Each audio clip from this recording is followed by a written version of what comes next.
अच्छा माता जी, मैं कुछ बातें ध्यान में गहराई में उतरने के लिए जो बातें हैं, वो मैं आप सबसे शेयर करना चाहती हूँ। सबसे पहले तो अगर हम ध्यान करते हैं, तो हमें ये देखना चाहिए कि क्या हम निर्विचार हो रहे हैं?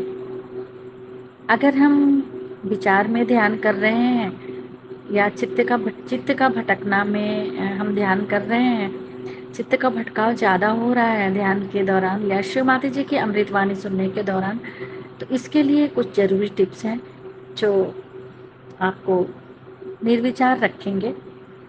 सबसे पहले तो हम लीवर पे डेली आइस पैक रखें 5 से 7 मिनट। उसके बाद हम बैक राइट स्वादिष्ठान में भी आइस लगाएं, बैक राइट हार्ट में भी आइस लगाएं। अगर हम ये इन तीनों में आइस पैक डेली हम रखेंगे तो समझिए कि हमें जो शांति की प्राप्ति होगी वो हमें ध्यान में निर्विचार करेगी, क्योंकि जब तक हम शांत नहीं होंगे तब तक हम विचारों में ही उलझे रहेंगे। तो इसके लिए आपको डेली आइस पैक करना चाहिए। जय श्री माता जी। 3 महामंत्र। ॐ त्वमेव साक्षात् श्री महालक्ष्मी महासरस्वती महाकाली त्रिगुणात्मिका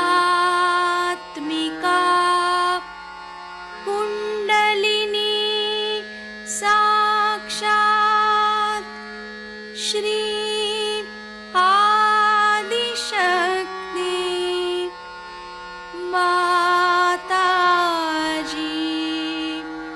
श्री निर्मला देव्यै नमो नमः। ॐ त्वमेव साक्षात् श्री कल्की साक्षात् श्री आदिशक्ति माताजी श्री निर्मला देव्यै नमो नमः।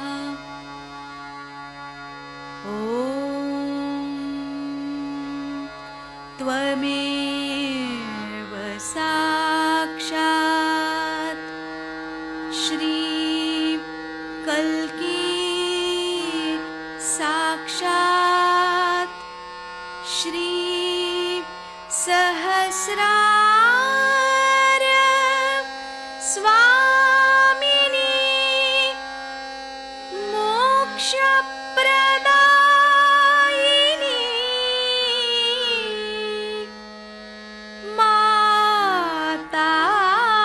माताजी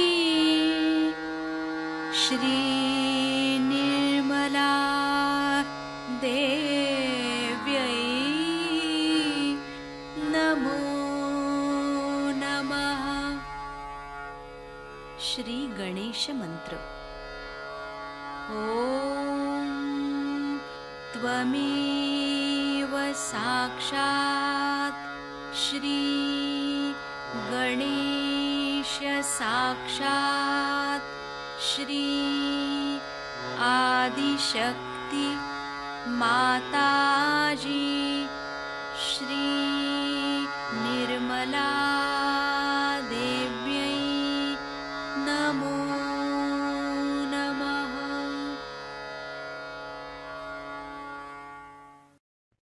जय श्री माता जी। दोनों हाथ माँ के सामने, हृदय में माँ की छवि को स्थिर करेंगे। माँ से प्रार्थना। परम पूजनीय श्री माता जी, हम सबको पूर्ण संतुलन दीजिए।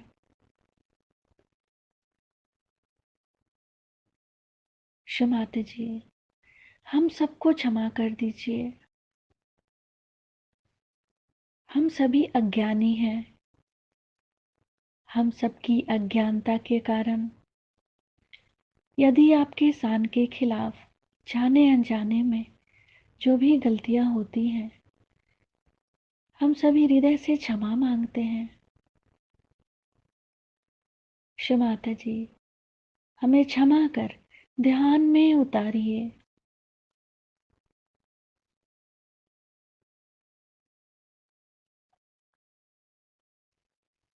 दोनों हाथों पे माँ की प्रेम को अनुभव करेंगे।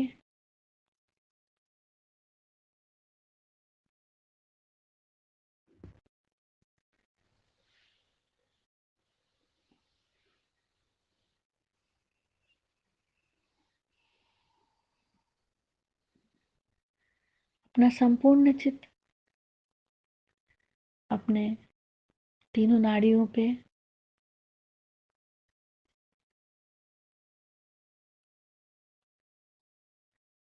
अपने चित्त को सेंटर स्वादिष्ठान पे माता जी हमारे चित्त को शांत कीजिए।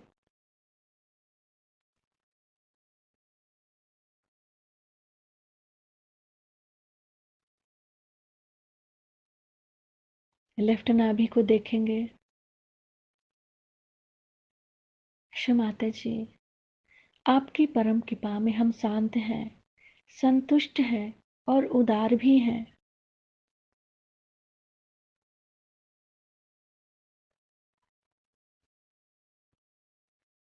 पूरा चित्त बाएं नाभि पे। माता जी हमारे बाएं नाभि में गृहलक्ष्मी तत्व जागृत कीजिए ताकि हम शांत हो जाएं, स्थिर हो जाएं।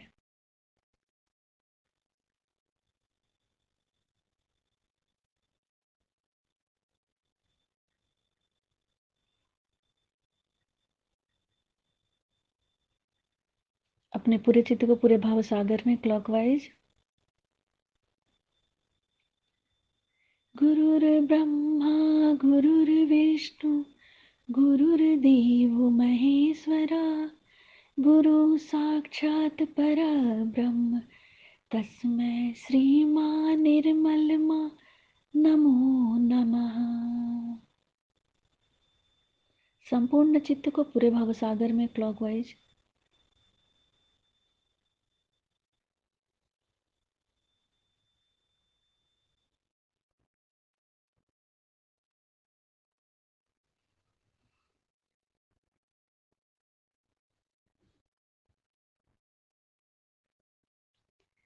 फिर अपने चित्त को राइट हृदय,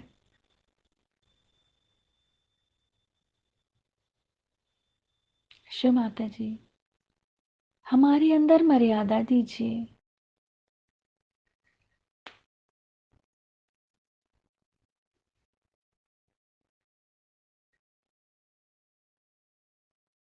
दाहिने हृदय को देखेंगे।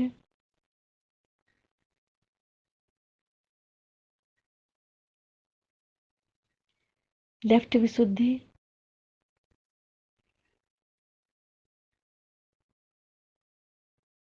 शिव माता जी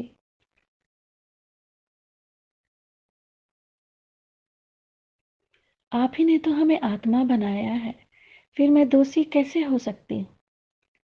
शिव माता जी हमें सभी प्रकार की दोष भावनाओं से मुक्त कीजिए। बाह्य विशुद्धि को देखेंगे।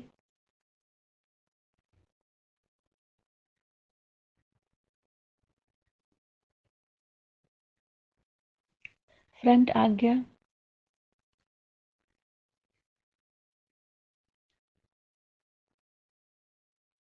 बैक आज्ञा,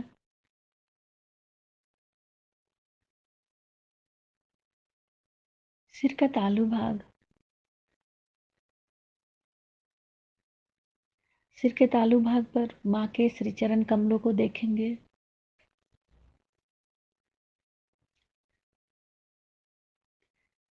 3 टाइम्स क्लॉकवाइज माँ के श्री चरणों की परिक्रमा करेंगे सिर के तालू भाग पे।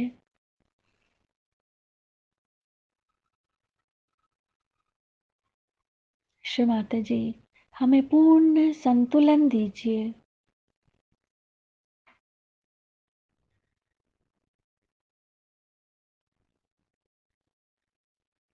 सिर के तालू भाग से दोनों हाथों को देखेंगे।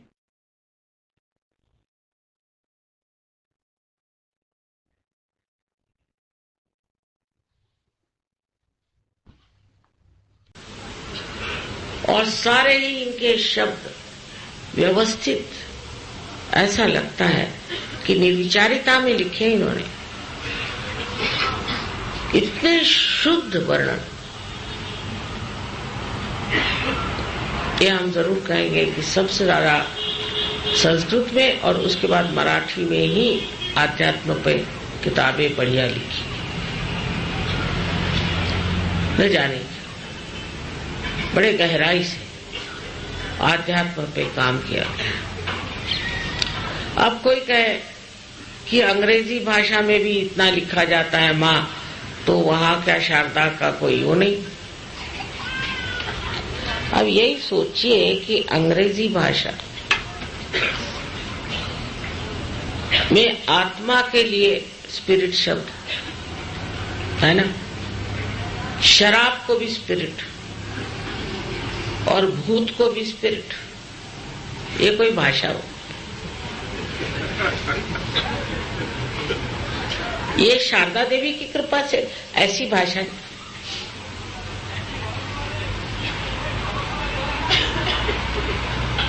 और फ्रेंच भाषा तो उससे भी गई हुई थी एकदम, उसमें चेतना के लिए कोई शब्द नहीं। अंग्रेजी में कम से कम अवेयरनेस, उसमें अवेयरनेस के लिए कोई शब्द, और उसमें आत्मा के लिए जितने दारू के शब्द है वो लगा दीजिए आत्मा के साथ। ये क्या उन पर आशीर्वाद हुआ? क्या बड़े बड़े लेखक हो गए, सब जो भी लेखक वहां हुए राजकारणी लोग राजकारण पर लिख गए। हाँ, एक विलियम ब्लेक की बात कहेंगे, C.S. लुईस की बात हम कहेंगे, दो ही वर्ड्सवर्थ एक थे, लेकिन बाकी एक साहब है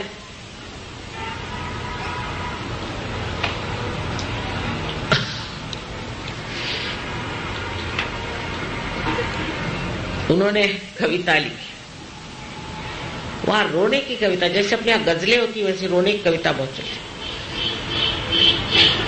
कि अच्छे भले घर में बैठे खाते पीते आदमी तो नाटक बना के कविता लिखी कि मैं कहीं पे जाकर कैद हो गया, हुए हुए कुछ नहीं होते तो पता चलता, कोई कविता ना, और कैद में ये हुआ और मेरे बाल सफेद इसलिए नहीं हुए और फलाना नहीं हुआ ठिकाना नहीं हुआ, ऐसा।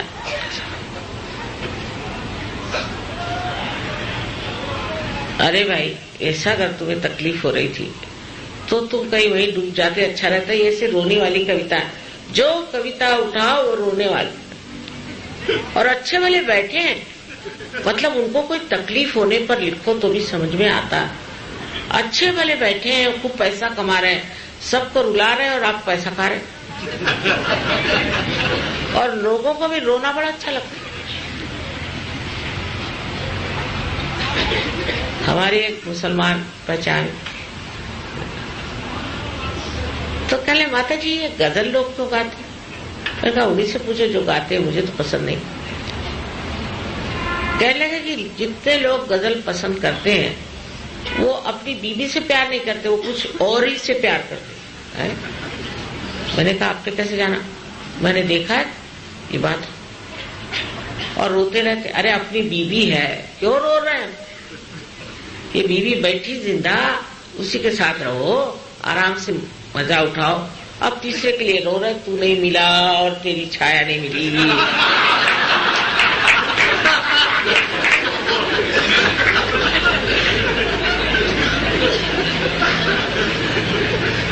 ये क्या शारदा देवी के आशीर्वाद में से होते क्या ऐसी कविताएं? ये सिर्फ लोगों को मूर्ख बनाने के लिए एक और तरह के लोग होते हैं। एक साहब हमारे आए थे बहुत दिन पहले की बात, तो उन्होंने शराब पे बहुत सुना था, बड़े मशहूर आदमी। शराब से ये होता है और फिर मधुशाला होता है और फलाना होता है। फिर मैंने कहा और जो रास्ते पे मरते हैं वो भी तो कहो। लेकिन मैंने फिर उन पर एक कविता सुनाई, उसी वक्त। मैं तो शीघ्र कवि हूँ।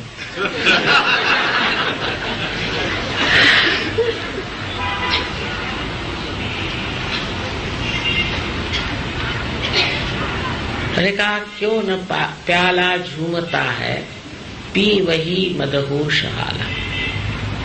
प्याला क्यों नहीं झूमता,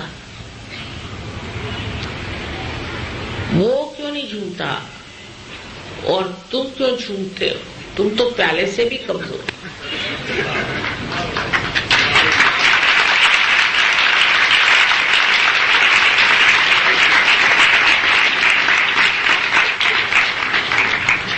उसके बाद उन्होंने शराब की बात नहीं करी। कुछ समझ में नहीं आता। जब बीवी मर गई तो उसका सुनाया उन्होंने, उस पर एक कविता बना, और सुनते हैं 15 दिन बाद दूसरे शादी भी कर ली, फिर उस पर दूसरी कविता बना। जैसा मौका लग गया वैसे। इस प्रकार अपने देश में बहुत सस्ते टाइप के कवि पैदा हुए, और विशेषकर वो कवि जो कि भगवान सब चीज में घसीटते हैं और परमात्मा को मनुष्य के जैसा दिखाते हैं, ये तो महापाप है। और उन पे शारदा देवी की जो भी कृपा है, वो महाकाली के दरवाजे में जाने वाली है। माने विद्यापति साहब देख लीजिए, अब राधा और कृष्ण का पता नहीं क्या श्रृंगार सजा है। अरे उस कृष्ण को कहाँ टाइम, उस राधा को कहाँ टाइम कि श्रृंगार श्रृंगार करें। सारे विश्व की जिसको चिंता, और राधा, रा माने एनर्जी और धा माने धारने वाली, उसको क्या ये सब दुनिया भर का रोमांस करने की फुर्सत है। अब डाल दिया उनको रोमांस। यहां तक कि वाजिद अली साहब, जिनके 165 बीवियां थे, तो भी वो साड़ी पहन के और राधा बनते थे और कृष्ण के साथ नाचते थे। क्या अब ये रोमांटिक पना जो है, इसमें कोई अर्थ नहीं, बेकार की बात है। साधु संतों को इससे क्या मतलब? वो तो कबीर को भी लोग कहते थे, कबीर ने कह दिया कि सैया निकस गए मैना लड़ी थी। अरे वाह, सैया निकस गए मैंने क्या कि प्राण निकल गए। खुसरो ने लिखा छाप तिलक सब दीनी, तो उसे नैना मिला। अब वो सूफी आदमी उस किससे नैना मिलाता है सिवाय परमात्मा?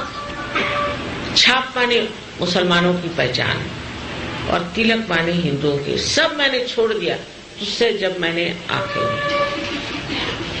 उन्होंने देहाती भाषा में, इस तरह की भाषा में लिखा जैसे मेरा नैहर छू तोरी जाए। अब क्या वो बहुरानी थे क्या वो नैहर छोड़ने के लिए? क्योंकि गहराई नहीं है। तो सूफियों को भी हम सोचते हैं कि कोई फिल्म स्टार के फिल्मी गाने गाना है, गहराई नहीं ना, समझ नहीं।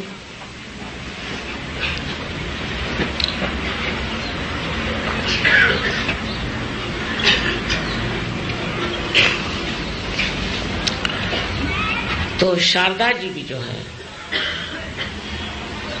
वो भी कभी कभी महामाया स्वरूप हो जाती है। जैसे ज़ेन के जो कवि लिखते हैं वो एक सहयोगी समझ सकता और कोई नहीं समझ सकता। वो जिस तरह से कोई चीज का वर्णन करते हैं, छोटी सी चीज, या जिस तरह के वो चित्र बनाते थे, वो बहुत ही सूक्ष्म, और उसकी संवेदना सिर्फ एक योगी जन ही कर सकते और कोई नहीं कर सकते।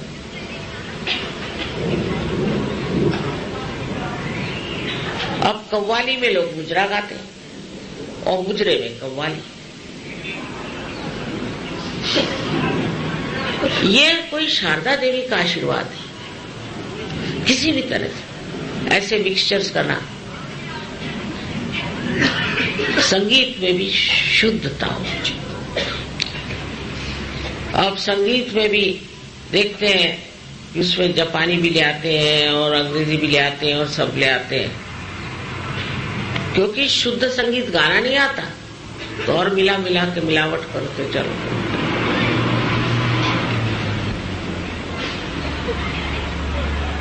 देहात में गाते हैं लोग कितने प्रेम से, और शारदा देवी के पूर्ण आशीर्वाद, उनके आशीर्वाद से ही जितने महान ग्रंथ हैं वो बने संसार, जितने महान नाटक या कादंबरियां लिखी गई वो सब शारदा देवी के आशीर्वाद से। किंतु इस वर्तमान काल में ऐसा लगता है कि शारदा देवी ने अपना हाथ कुछ रोक लिया है या ये आशीर्वाद कम है। इस राजस्थान में जो कला का प्रादुर्भाव हुआ है, मैं देखती हूँ कि 2-3 साल में ही एकदम कला फूट पड़ी। ये बिल्कुल शारदा देवी का ही आशीर्वाद है, इसमें कोई शक नहीं। ऐसी ऐसी नक्काशियां, ऐसी ऐसी चीजें बनाने लगे लोग हाथ से अपने, बड़ा आश्चर्य। पहले भी यहाँ बड़ी अच्छी नक्काशियां होती थी, लोग तराशते थे, पर आप सारे पॉटरीज में देख लीजिए, कहीं देख लीजिए, क्या सुंदर सुंदर कलर्स, बढ़िया ऐसे रंग बिरंगी ऐसी चीजें। हम कल ही एक फैक्ट्री देखने गए थे, तो इसलिए मैंने सोचा आज ये साड़ी पहने, ये राजस्थानी रंग है सारे, और डरते नहीं। ऐसा रंग, हर एक तरह का रंग पहनते हैं। अंग्रेज ऐसे नहीं, वो कहते हैं कि एक अगर बॉर्डर हो तो उसके ऊपर बिल्कुल कुछ नहीं, स्पेस्ड आउट होना चाहिए। वो क्योंकि दिमाग उनके स्पेस्ड आउट है, मेल नहीं ना, हृदय में और दिमाग में मेल नहीं है। इनको भाषा समझती नहीं, कुछ भी बोलो।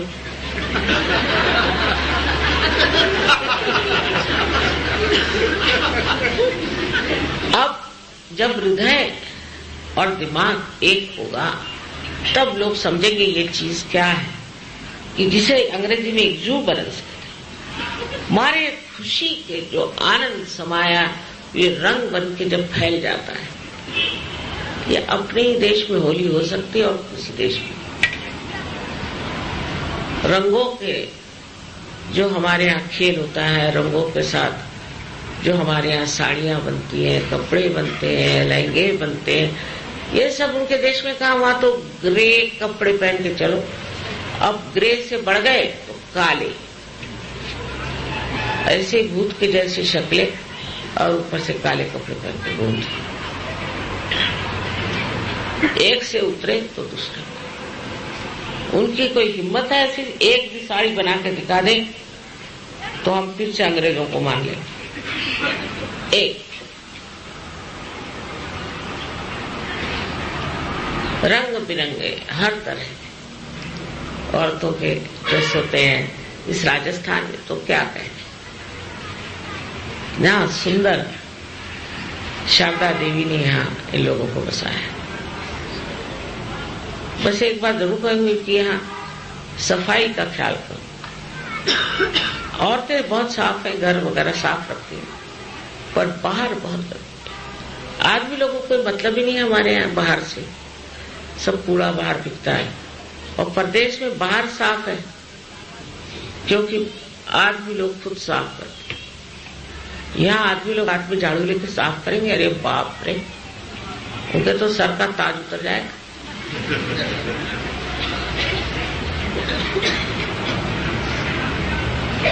तो सफाई और व्यवस्थितता ये भी शारदा देवी का ही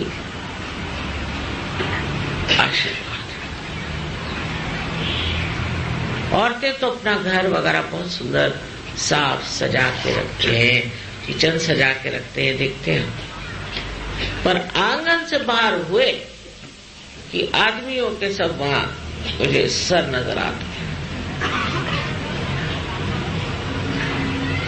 अगर ऐसी प्रथा हम सीख ले अंग्रेजों से कि वो सब आदमी मिल करके संडे के रोज इसका जलसा मनाते हैं,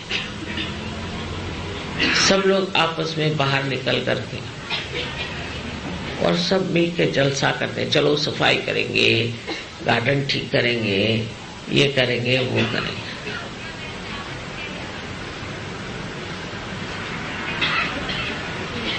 पर हमारे यहाँ नौकर चाकर, तो हम क्यों करें? नौकरों से करूंगा। ये गंदगी जो है ये शारदा देवी को पास में नहीं आने दी, वो हटी रहेगी।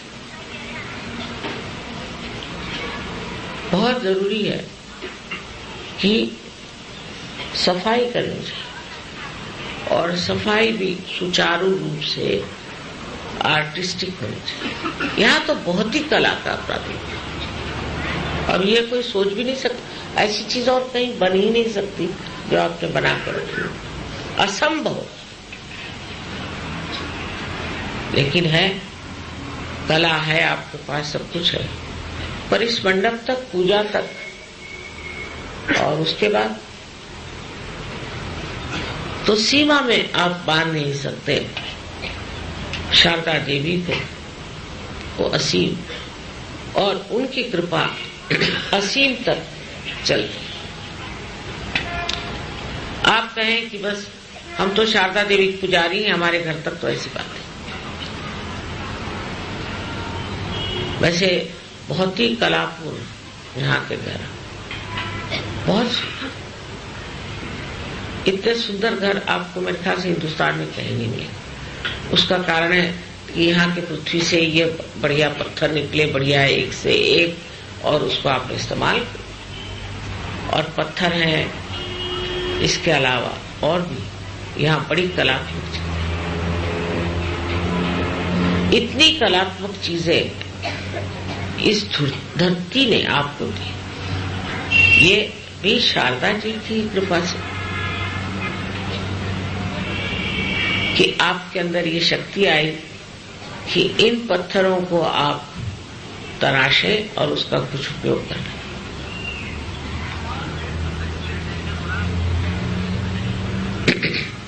जैसे कि टर्की में बड़ी गरीबी आ गई,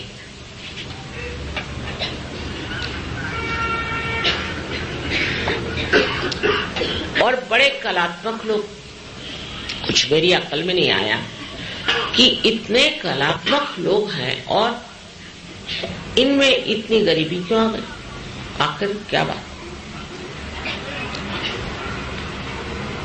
पता हुआ कि वहां जर्मन लोगों से बड़े इम्प्रेस्ड है, क्योंकि टर्की से बहुत से लोग जर्मनी गए थे, इसलिए जर्मन लोगों को बहुत बात है। और मैं ये कहूंगी कि आपके यहाँ खाना है तो बहुत बढ़िया, जरा भारी है पर अच्छा खाना, स्वाद अच्छा है। पर अगर आप टर्किश खाना खाएंगे तो कहेंगे माँ ये तो बस खाने की बिल्कुल चरम सीमा। और एक साथ एक होटल में हम गए थे, 5000 आदमी खाना खाता और गरम गरम ऐसी फूली हुई रोटी, और कुछ पूछे। मुझे ऐसे जरा खाने की इतनी अकल नहीं है तो मेरा वर्णन करना कोई विशेष न होगा, पर अगर कोई टर्की जाके वहां खाना खाए तो कहेगा कि वाह क्या, ऐसे तो हमने कभी खाना खाया। बहरहाल जो भी हो, इतना अच्छा वहां खाना मिलता है कि परदेश से लोग आकर के खाना खाएं। पर आपको हैरानी होगी कि ये टर्किश लोग जर्मनी से खाना मंगा खाते और कपड़े सिलते हैं वहां, जर्मन भेजते हैं कपड़े, वो सिले जाते हैं टर्की में, फिर वापस जाते हैं जर्मनी और फिर वहां से इंपोर्ट होते हैं।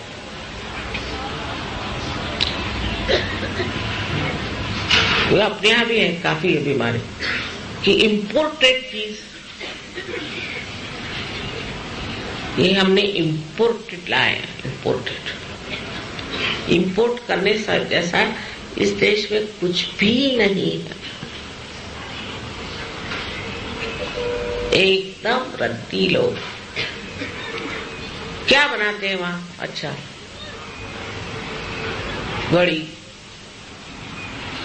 घड़ी बनाए, ये तो गुलामी की चीज।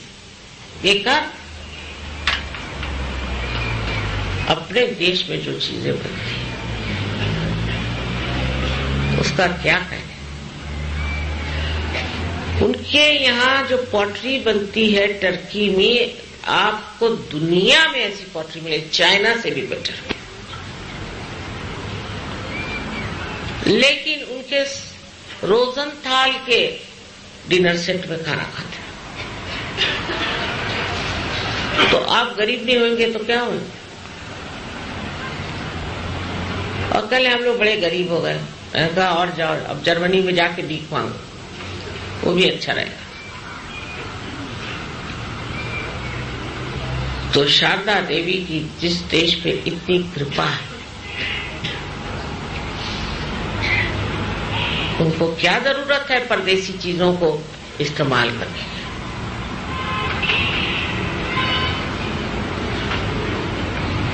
उनके ना संस्कृति में कुछ है, नहीं उनके कपड़ों में कुछ है,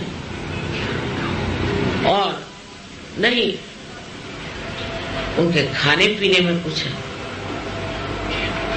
सब टिन का खाना खाते हैं सुबह से शाम तक, ताजी सब्जी वहां मिलती नहीं। अब कांटे चम्मच से खाए बगैर आजकल लोग सोचते हैं कि आप देहाती हो गए। अब ये बाहर के सहयोगी हाथ से खाते हैं और अपने इंडियन सहयोगी जो हैं वो कांटे चम्मच से खाते हैं। यहां तक इस कदर हम अंग्रेज होने की कोशिश कर रहे हैं कि गणपति बड़े मुश्किल से इंडियंस के लिए और फॉरेनर्स के लिए अलग अलग बाथरूम्स बनाए, इंडियंस के इंडियन के ढंग के और फॉरेनर्स के ढंग के। तो इंडियंस ने कहा कि हमें तो वैसे अंग्रेजी ढंग के चाहिए वहां। अच्छा, अंग्रेजी ढंग के आपको चाहिए, और फॉरेनर्स बहुत खुश हुए कि हिंदुस्तानी ढंग के आपको, वेरी क्लीन, मतलब वेरी क्लीन, वो बहुत खुश थे। लेकिन हिंदुस्तानियों को तो अटैच्ड चाहिए। पहले जाते थे जंगलों में और अब अटैच्ड।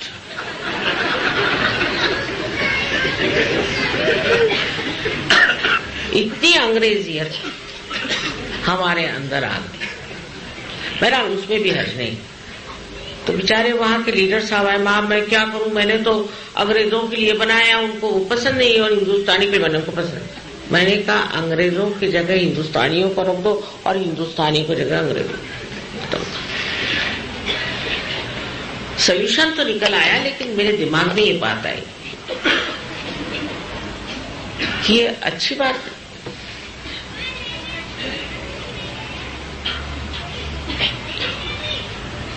जो जंगलों में जाते थे वो बड़े अच्छे थे,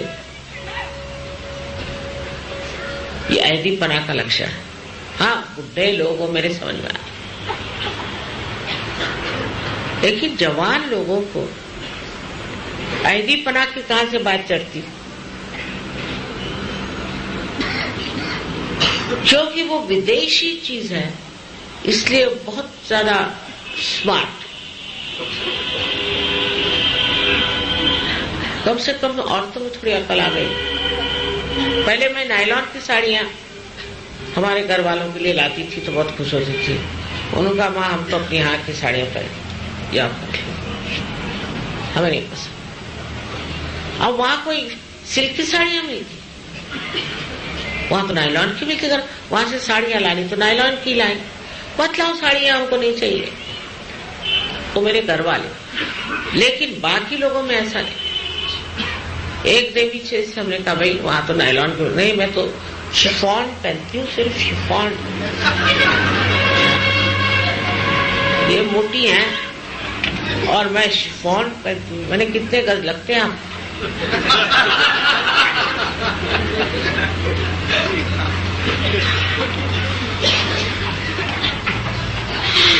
और इस कदर हम लोगों में जो पहले की औरत की शालीनता थी, वो पैसा को बचाती थी, रोकती थी।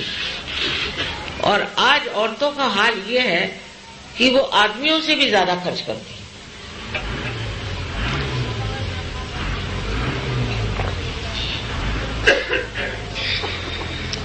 कहीं हेयर ड्रेसर के पास जाओ, नाखून कटवाने तक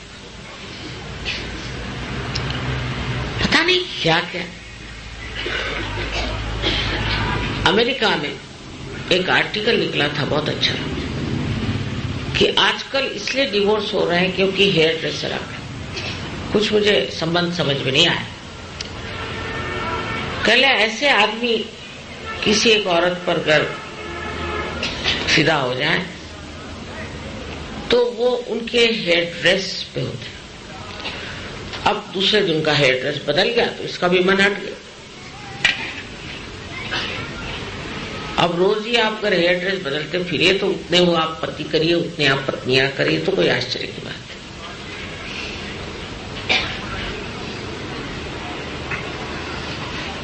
उनसे पागलपन सीखने की अपने को जरूरत नहीं। कम से कम हिंदुस्तान में औरतों ने अपना तरीका छोड़ा नहीं। बहुत सी औरतों ने छोड़ दिया, लेकिन जिनको घोड़े पर तो छोड़ो, गधों पर भी बैठना कभी हुआ नहीं। वो हम देखते हैं जिस तरह से उनका बर्ताव शोभा ही नहीं देता है एक हिंदुस्तानी स्त्री। जिस तरह से वो चलती हैं, घूमती हैं, अपने को समझती हैं। जिस दिन औरत ने अपनी शालीनता छोड़ दी, उसी दिन उसके अंदर से जितना कुछ शुद्ध कला का स्वरूप कहिए या स्त्री का स्वरूप, पत्नी का स्वरूप, माता का स्वरूप, सब खत्म हो जाए।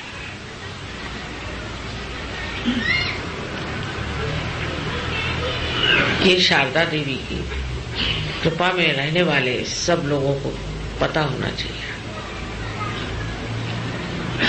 एक कहावत है, art is in hiding the art.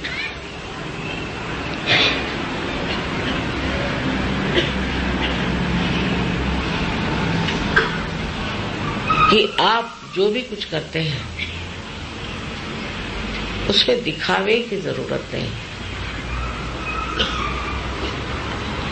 और उसमें शोबाजी की जरूरत नहीं, किंतु आप जो कुछ भी करते हैं, पहनते हैं, वो ओढ़ते हैं।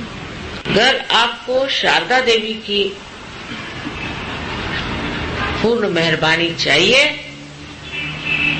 तो दूसरों के लिए करिए, अपने लिए नहीं। दूसरे क्या करें? तो लोग कहेंगे कि हाँ एक एक्ट्रेस बन के घूमेंगे तो सब लोग हमें देखेंगे और क्या, हम तो बहुत पॉपुलर हो जाएंगे। नहीं, मैंने देखा है जितनी भी एक्ट्रेस लोग हैं उनका नाम ऐसा लोग लेते हैं जैसे कोई रास्ते पे खड़ी औरत, उसकी कोई इज्जत है? नुमाइश की चीज, सारी चीज में भी शारदा जी का एक आवरण होना चाहिए। संगीत आपको मालूम होना चाहिए, चाहे देहात का ही। ऐसे भी लोग मैंने देखे हैं कि जो औरंगजेब से भी पढ़े, उन्होंने संगीत जानते नहीं लेकिन बोलेंगे बहुत। एक साहब बड़े अपने को संगीतकार समझ के बैठे, भलती जगह समझे भलती। मैंने कहा है कौन महाराज? अरे इनका बड़ा भारी एसोसिएशन संगीत पर। अच्छा, तो कहते अच्छा अभी इन्होंने गाना गाया था, अब बाजा भी बजा रहे थे। वाह वाह। तो इनसे ये कहिए कि ये दरबारी गाए। तो मैंने दरबारी तो गा चुके भाई, अभी दरबारी गा चुके, आप कह दरबारी गाएं।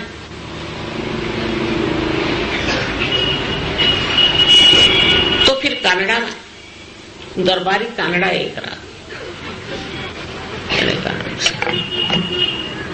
हर प्रोग्राम में हाजिर, हर जगह अध्यक्ष, म्यूजिशियन से पहले उनको ही हार पहनाए जाते थे। मैंने कहा ये बहरा है कि क्या है? ये दरबारी गा रहे थे तो एक जगह दरबारी गा। अच्छा, फिर आप इस आए क्यों दौर में? भाई ठीक, आप संगीत के लिए नहीं आए तो इसमें क्यों आए? हर इसमें मास्टर। एक देवी जी थी, वो तो पता नहीं क्या थी अपनी गवर्नमेंट में, और उनके बाल पक गए, पर वो कला वाला कुछ नहीं जानती, कला की सूक्ष्मता कुछ नहीं जानती, और बड़ा नाम साहब को बड़ा। तो अगर आपको शारदा देवी के शरण में रहना है तो अपने गांव में, अपने देश में जो कुछ होता है और जो कुछ आज तक उन्होंने बनाया है लोगों ने, कलाकारों, उनकी इज्जत करें। अजंता नहीं देखी पर स्विट्जरलैंड जरूर जाए। अजंता जैसी चीज स्विट्जरलैंड के नाना के बाबा के दादा कोई नहीं बना सकता। स्विट्जरलैंड में देखने का क्या? पत्थर। हम तो स्विट्जरलैंड गए थे, अजंता नहीं देखे, आबू नहीं देखे। जो अपने देश के बारे में जानेगा ही नहीं, वो इस देश को प्यार कैसे करे? और जब कला चारों तरफ से इस देश में बहे, चारों तरफ से बह रही, सो कला की तरफ रुचि रखना और अपनी देश की कला को पहले अपनाना चाहिए। नहीं तो वाकई में बेवकूफी की भी हद है।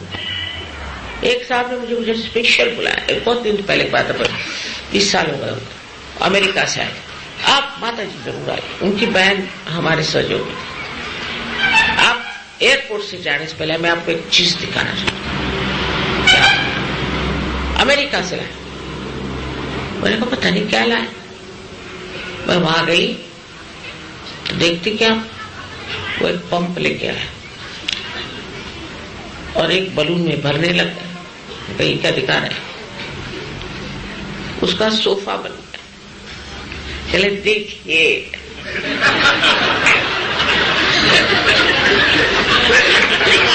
अब पिलाजिए इसको। मैंने कहा भाई देखो, मेरे पास बहुत ज्यादा वाइब्रेशंस हैं, उससे फट जाएगा।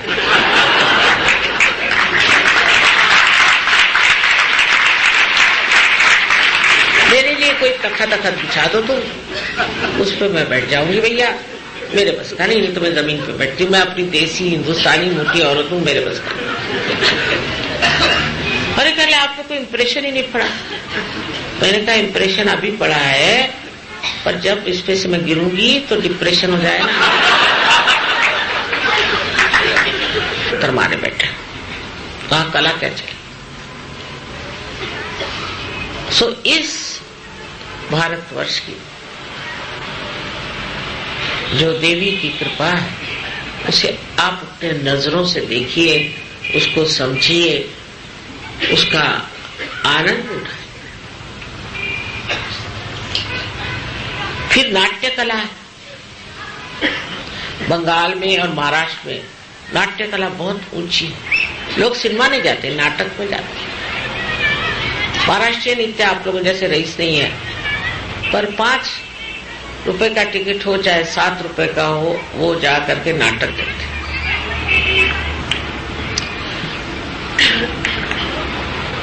जिसमें नाट्य कला हो। पहले सिनेमा बहुत अच्छे होते थे, लेकिन अब सिनेमा तो गड़बड़ा गए, अब नाटक भी गड़बड़ा जाए और न जाने क्या क्या चीजें हो जाएंगी। कुछ कुछ ऐसी अजीब अजीब चीजें देखने में आई हैं कि लगता है कि शारदा देवी यहां से भाग खड़ी हो जाए। उनका मान तो छोड़ा, उनका बिल्कुल अपमान लोग करते हैं।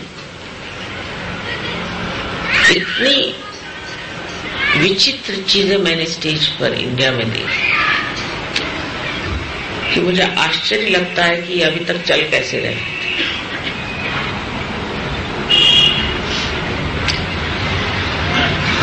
अब उन्होंने कहा है कि फिल्मों में से हम निकाल देंगे ये वो। हमारे जिंदा जी कभी हम देख लें कि ये सब गंदगी निकल जाए तो बड़ा आनंद आएगा। तो इंडिया की जो आर्ट है वो सुबक, जैसे आप चाइनीज आर्ट देखिए तो सिंह जैसे भूत के जैसे बना चाइनीज, और इजिप्ट के आर्ट देखिए तो सब डेड, उनके ममीज बनाएंगे, कहीं कुछ बनाएंगे, आदमी ऐसे बनाएंगे कि जैसे कोई लाश खड़ी कर दी। पहले इंग्लैंड अमेरिका में भी कला ठीक थी जब तक रियलिस्टिक बनाते रहे, फिर इम्प्रेशनिस्टिक बनाए तब तक भी ठीक थी। पर अब जो वहां मॉडर्न कला बन गई है, ये आपके मेरे और किसी भी इंसान के बस की नहीं। ऐसी विकृति आ गई है कि लगता है शारदा देवी वाकई भाग गई है इन दोषों से।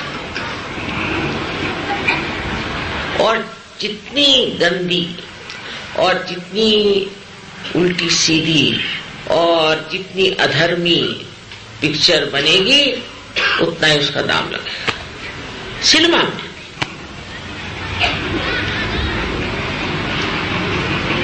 शारदा का बड़ा अपमान है। आप सब सहयोगियों को कला की समझ होनी चाहिए और कलात्मक चीजें आप इस्तेमाल करें, खासकर हाथ से बनी हुई, तो ये इकोलॉजिकल प्रॉब्लम ही खत्म हो जाए। अपने घर में 2 सुंदर चीजें होने से अच्छा है बनिस्बत 25 प्लास्टिक की चीजें और 40 पेपर प्लेट्स।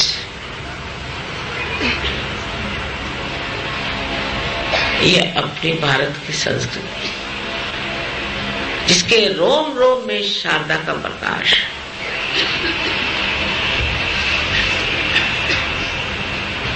औरतों ने इसे बचाए रखा है, अब आदमियों की भी चाहिए कि समझे। लेकिन हिंदुस्तान में तो ऐसे बहुत से लोग हैं, वो 4 रंग से ज्यादा 5वां रंग नहीं जानते। आप जानते हैं ना डॉक्टर साहब, बहुत से रंग पाते हैं।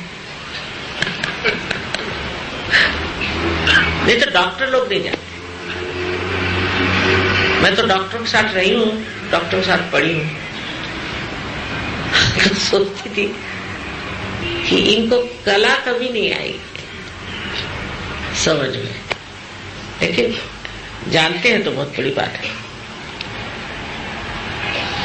सो वो भी सूक्ष्म दृष्टि अपने अंदर आनी चाहिए। नाट्य कला में, हर चीज में, नृत्य में, हर चीज।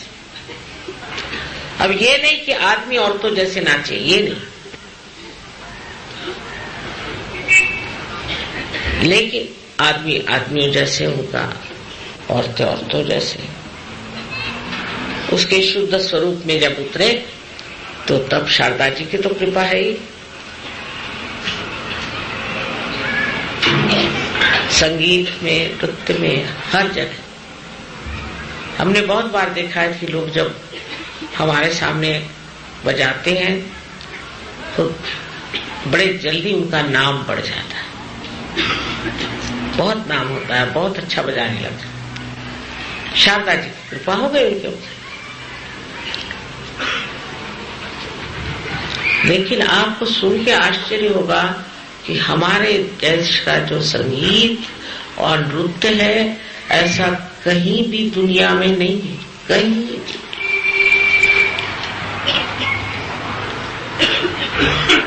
इस तरह। अब तीसरी जो हमारे अंदर शक्ति है, त्रिगुणात्मिका तीसरी शक्ति, वो महालक्ष्मी की शक्ति है।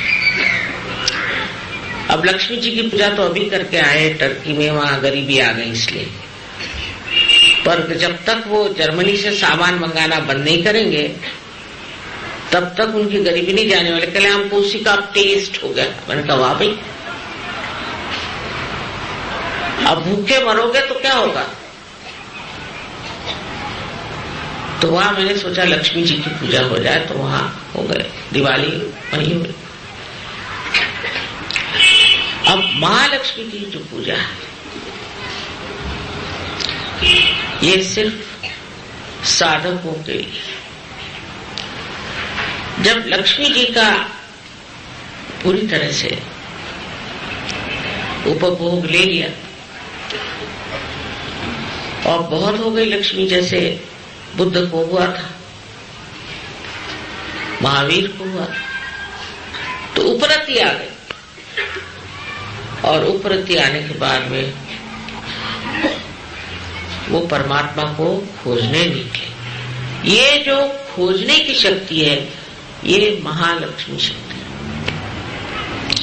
अब महालक्ष्मी का टेम्पल है अपने कोल्हापुर में, स्वयंभू है। तो वहां ये जोगवा गाते हैं कि हे अम्बे तू जाग, हे अम्बे तू जाग। नामदेव ने लिखा 16वीं शताब्दी। वहां के ब्राह्मणों से मैंने कहा कि महालक्ष्मी के मंदिर में ये क्यों गाते हो भाई, अम्बा जी का, ये तो अम्बा जी का गाना। चले पता नहीं, अनादि काल से चल रहा है ये यहाँ पे गाना, जब से नामदेव हुए। तो अम्बा कौन है? कहले देवी है ना अम्बा भी। मैंने कहा आपको इतना ही मालूम?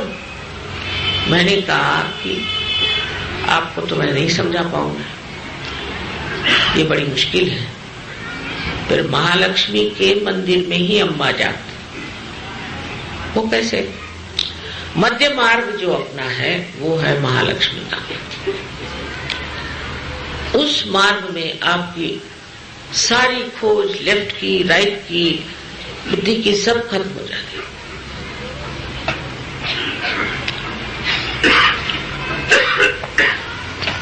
और आप मध्य मार्ग में आ गए। जब आपने खोजना शुरू कर दिया तो फिर आप पर महालक्ष्मी की कृपा होती है। और इसे बाइबल में रिडीमर कहा है। 3 शक्तियां बताई उन्होंने। पहली शक्ति को कहा है comforter, left side. Right side को कहा है काउंसिलर, और बीच वाली को रिडीमर। ये होली घोस्ट की 3 शक्तियां। सो जो मध्य मार्ग में जब आप प्रवेश करने लगते हैं और मध्य मार्ग में आ जाते हैं, तब आप एक साधक हो गए। और साधक के ऊपर महालक्ष्मी उमड़ पड़ते हैं। महालक्ष्मी की कृपा,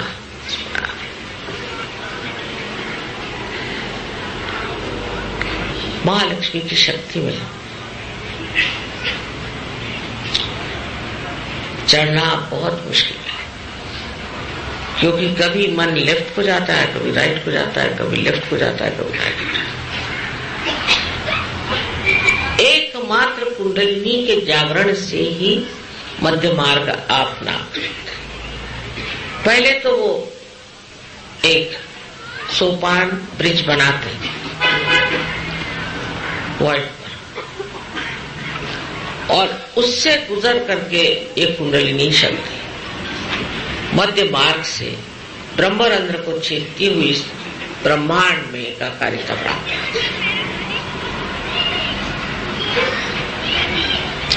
और जब ये घटना हो जाती है, उसके बाद त्रिगुणात्मिका मिलकर के आपकी मदद करती है।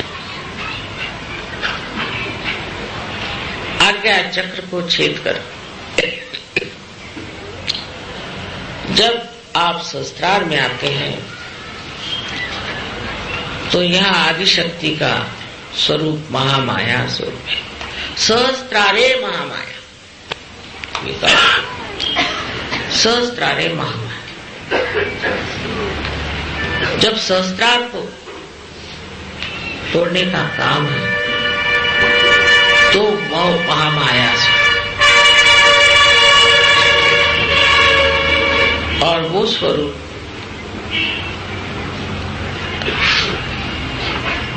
बड़ा छिपा, बहुत छिपा, और जैसे जैसे उसे जानने का प्रयत्न करते हैं आप सूक्ष्म से सूक्ष्मतर सूक्ष्मतम हो जाते हैं। और ये सूक्ष्मता अत्यंत आवश्यक है कि हमारे अंदर जो कुछ भी गौरवशाली विशेष धन है उसको जानने के लिए सूक्ष्मता चाहिए। उसमें सिर्फ एक बाधा आती है और वो है आपकी लेफ्ट और राइट की खींच। इसलिए हमसे हमेशा कहते हैं कि अपने को आप प्रत्यक्ष करा करें, इसको इंट्रोस्पेक्शन कहते हैं। दूसरों को नहीं, अपने को। धीरे धीरे ये होने से आप सहज में स्थित हो जाते हैं। आप चक्रों के बारे में जानते हैं, आप महाकाली शक्ति के बारे में आज मैंने बता दिया, और महासरस्वती के बारे में और महालक्ष्मी के बारे में मैंने बहुत बार बताया। ये सब बताना रह जाता है जब तक साधक उस स्थिति को प्राप्त नहीं होता, उसे चैन नहीं है। लेकिन स्थिति को प्राप्त होने पर भी उसको इस्तेमाल करके देखते, नहीं तो ये विश्वास पक्का नहीं बनता और निर्विकल्प में उतरना मुश्किल हो जाता है। आज का लेक्चर कुछ ज्यादा हो गया क्योंकि विषय ही ऐसा कुछ था। ये तो तीनों शक्तियों का वर्णन किया है, लेकिन इनसे परे आदि शक्ति और उनका वर्णन करना कोई आसान, ये बड़ी विचित्र चीज है।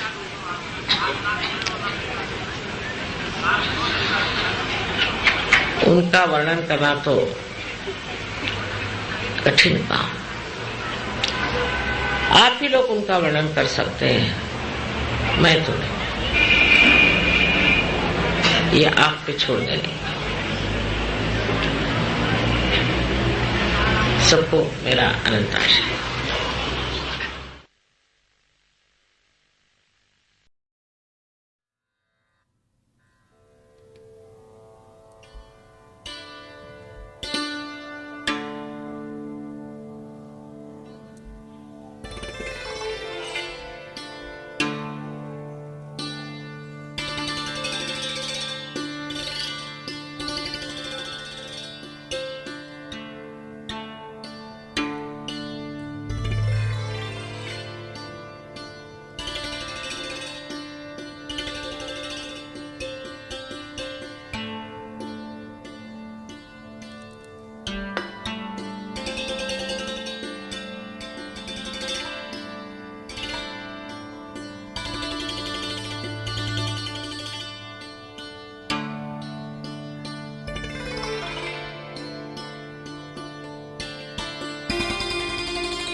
बोलवादि शक्ति श्री माता जी श्री निर्मला देवी की जय।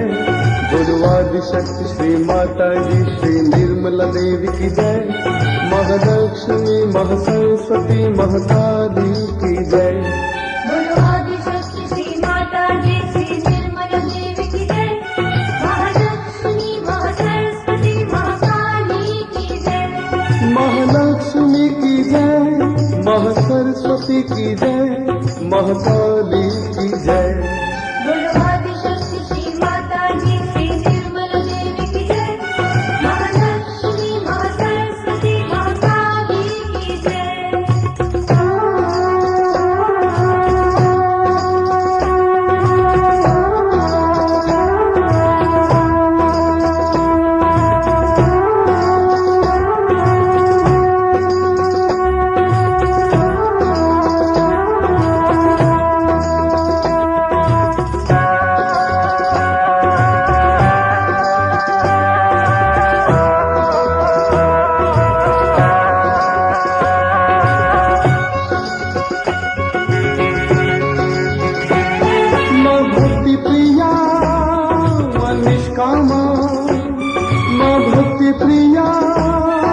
निष्कामा है निर्गुण मां निष्पापा मां है निर्गुण मां निष्पापा मां।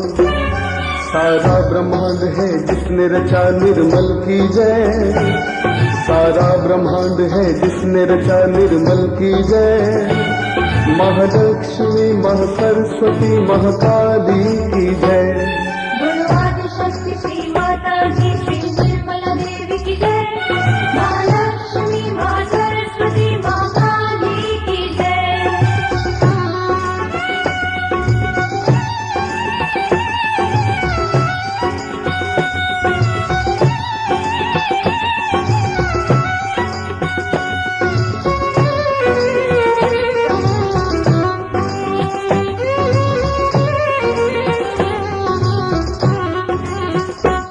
मनीष्कला मनिर्मदा मनीष्कला मनिर्मदा श्री माता जी निरंतरा। श्री माता जी निरंतरा। ब्रह्मा विष्णु शिव शक्ति मां निर्मल की जय। ब्रह्मा विष्णु शिव शक्ति मां निर्मल की जय। महालक्ष्मी महासरस्वती महाकाली की जय। बोलवादि शक्ति श्री माता जी श्री निर्मला देवी की जय। महालक्ष्मी महासरस्वती महाकाली की जय।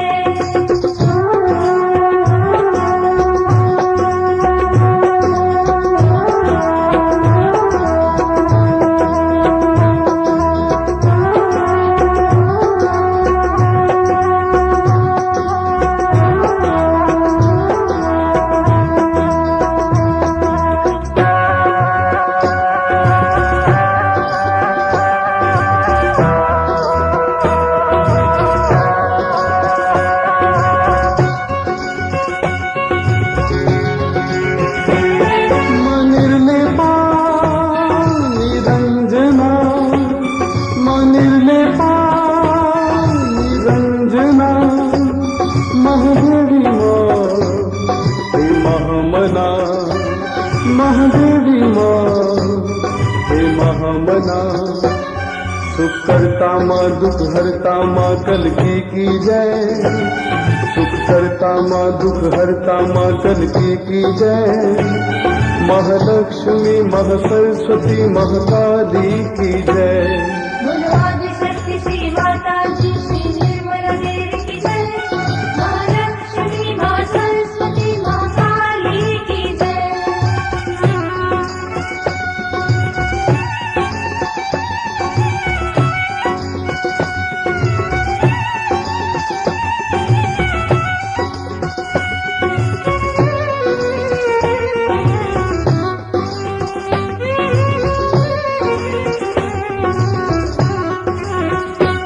महामाया मां जग जननी मां।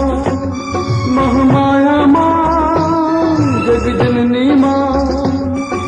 करनी माँ, दुख हरनी माँ, शुभ करनी माँ, दुख हरनी माँ। बोलो विश्वधारिणी सहजदायिनी माँ की जय, बोलो विश्वधारिणी सहजदायिनी माँ की जय। महालक्ष्मी महासरस्वती महाकाली की जय। बोलो आदिशक्ति श्री माता जी श्री निर्मला देवी की जय। महालक्ष्मी माँ सरस्वती माँ काली की जय। महालक्ष्मी की जय, महासरस्वती की जय, महाकाली की जय।